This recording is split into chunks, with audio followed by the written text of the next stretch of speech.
Hello, my name is Zion Woods, and I am an intern at Teens Grow Greens, and I'm so excited to be reading all to you guys today. You guys, Straight Out the Garden. Today we will be reading Ada Twist Scientist. Ada Marie. She said not a word until she turned 3. She bounced in her crib and looked all around, observing the world, not making a sound. She learned how to climb and made her big break, with a trail of chaos left her wake. She ran through the day, chasing each sound in sight, and didn't slow down till clocked out at night.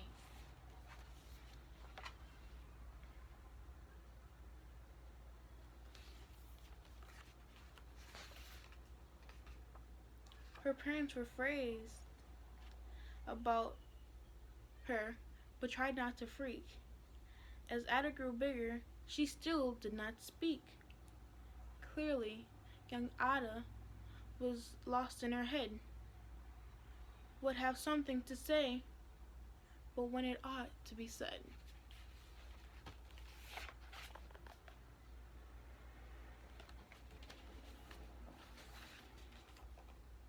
That's just what happened when Ada turned 3.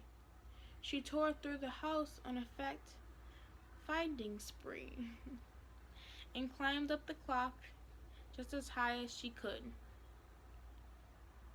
Her parents yelled, "Stop!" as good as parents would. Ada's chin quivered, but she did not cry. She took a deep breath and simply asked, "Why?"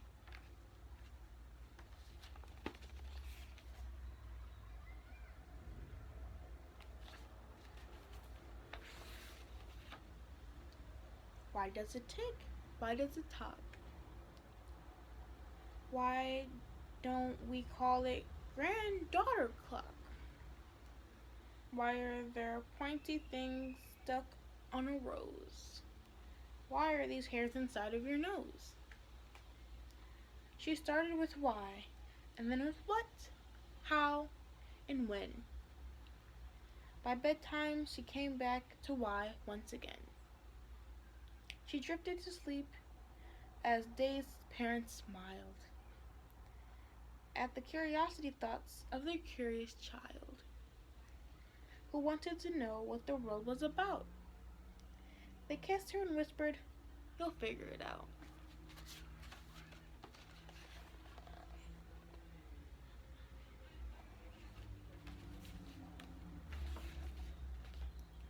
Her parents kept up with their high-flying kid.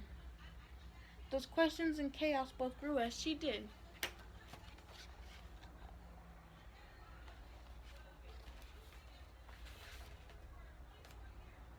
Even Miss Greer found her hands were quite full when young Ada chaos wreaked the havoc at school.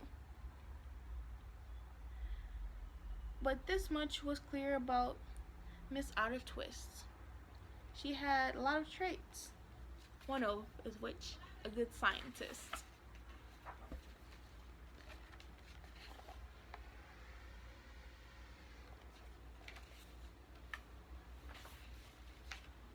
Ada was busy, the first day of spring, testing the sound that make mockingbirds sing, when a horrible strain wrecked her right in the nose. A pungent aroma that curled up her toes. "Wowee," said Awa, which got her thinking. What is the source of this terrible stinking? How does a nose know where something to smell? And does it still stink if there's no nose to tell? She rattled off questions and tapping her chin. She started at the start, where she thought it ought to begin. A mystery, a riddle, a puzzle, a quest. This was the moment that Ada loved best.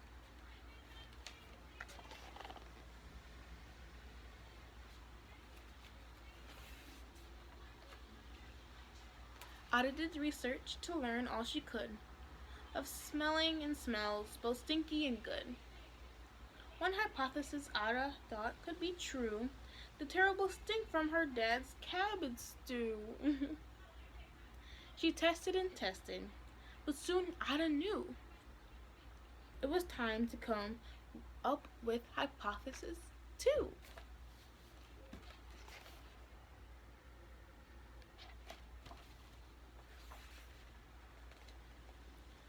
Then zowie! The stink shrunk again. Just like that, hypothesis 2 is caused by the cat. The cat couldn't make such a stink on its own. It needed perfume, some fancy cologne. So young Ida tested. The test was a flop. She started again, and her parents yelled, "Stop!"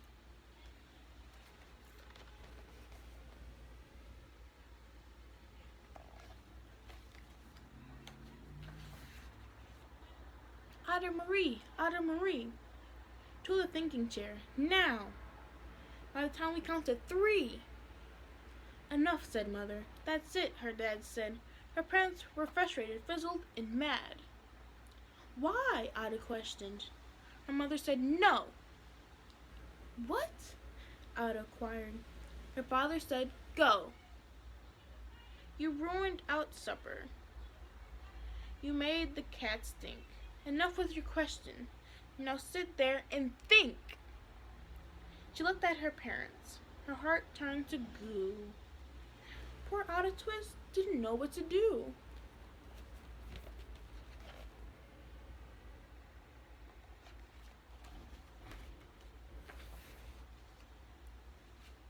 She sat all alone, by herself in the hall.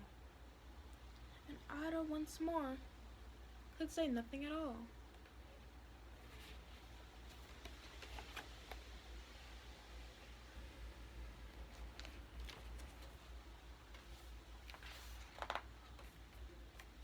And so Ada sat, and sat, and sat.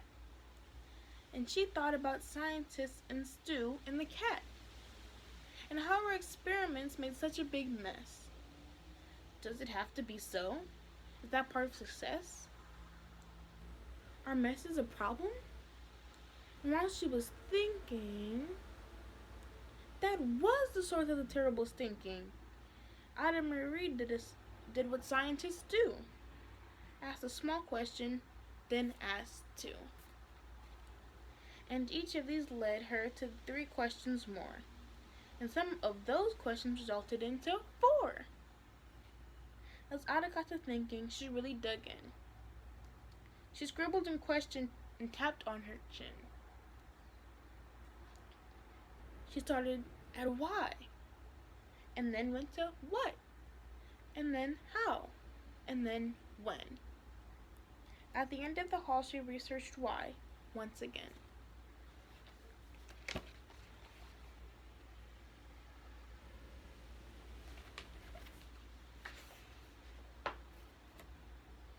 Her parents calmed down, and they came back to talk. They looked at the hallway and just saw gawk.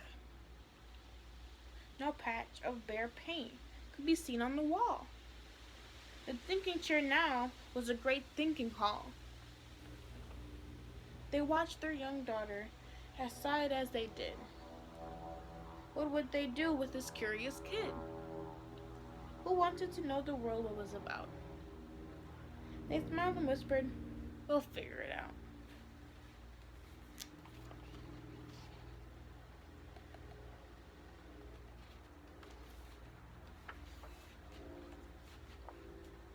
And that's what they did, because that's what you do.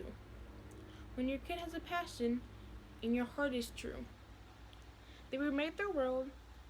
Now they're all in the act of helping their young daughter, Ada, sort fiction from fact. She has lots of questions. How could she resist? It's all in the heart of a young scientist.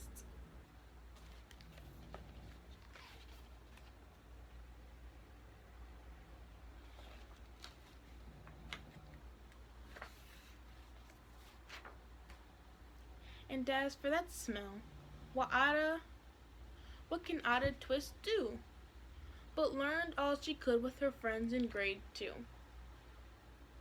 Will they discover the stink of Curl's toes? Well, that question is in someday. Who knows?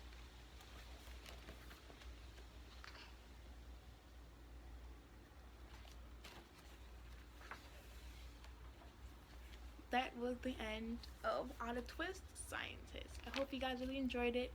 Me and the Karate group did a very diligent job of trying to think of ways and different things we could do to entertain, and we very much enjoy putting this all together for you. I hope you guys enjoyed every PowerPoint that there was, and you guys had a good time. And I hope you guys are staying safe during this time, and can't wait to see you guys in the future. Bye!